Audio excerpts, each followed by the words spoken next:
Welcome. I've got exciting news. I haven't got a green screen. I've just got a screen. But anyway, if you follow me on Instagram, you'll see I put a bit of a picture up there of a new place, because the place I've got is too small. I can only fit 2 cars in it, and then I can't really do anything else.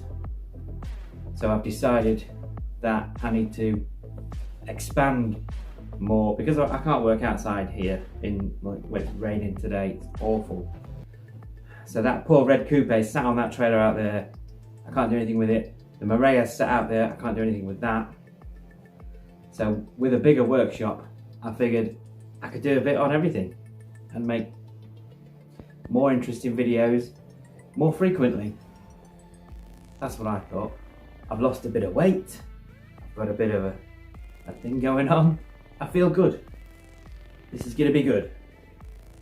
So keep watching that space there.